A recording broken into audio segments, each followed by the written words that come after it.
Hey guys, are you interested in an unmedicated birth? Do you want to reduce your potential need for having an epidural and have a faster labor? Well, stick around. We're going to talk about that today. Hey guys, welcome back. Dr. Wes Davis talking to you today about water birth. I get this question every now and then from a patient who's interested in this idea of a water birth. And the first question that I always have is, what do you mean by a water birth? At both hospitals I work at, Ogden Regional and McKay, they do have tubs that moms can use during labor in the labor and delivery rooms.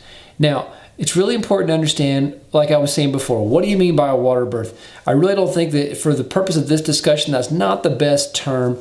We should think about water immersion and think about it during different stages of labor while we're having this discussion. So water immersion during the first stage of labor. So mom's in labor, but she's not completely dilated, she's not pushing, she's not getting ready to have a baby. So she's in labor, but she's not having a baby. That's the first stage of labor. There is plenty of data that would indicate that's safe and that it probably reduces the risk of the use of epidurals by a pretty good chunk, by as high as 90% in one big review of a bunch of different studies that looked at about 2,500 women.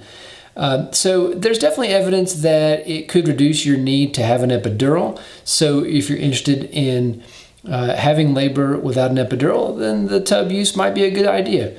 The study found that there was about 30 minutes less time in the first stage of labor. So it did appear to shorten labor for moms who chose to use water immersion during the first stage, and that's a great benefit.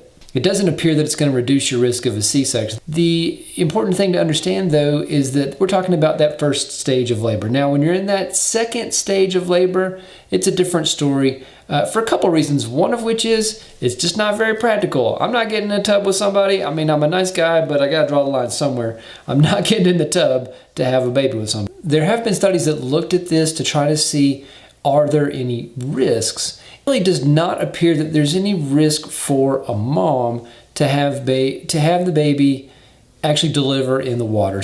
So there have been concerns that have been raised regarding the risk to the baby during the second stage of labor. That is, mom is completely dilated, she's pushing, she's having a baby. The first one is infection. There have been some very serious infections reported in moms who had births in the tub.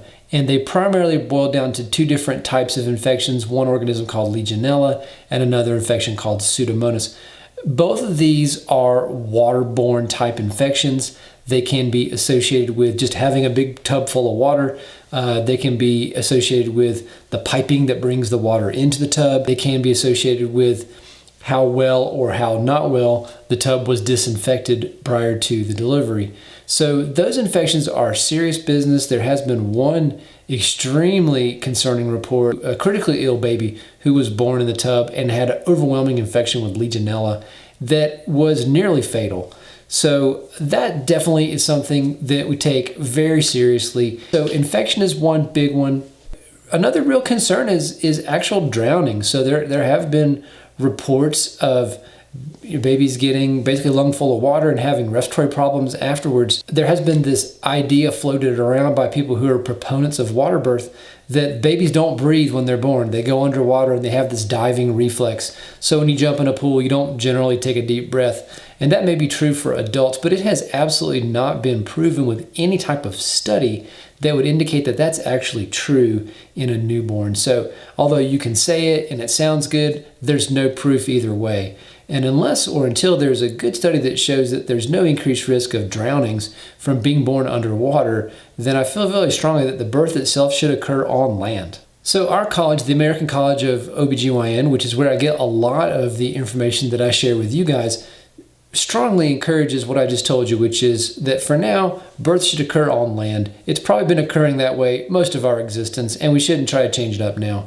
Now, they also do support the idea of well-designed, randomized, controlled trials to study the issue, and I agree completely.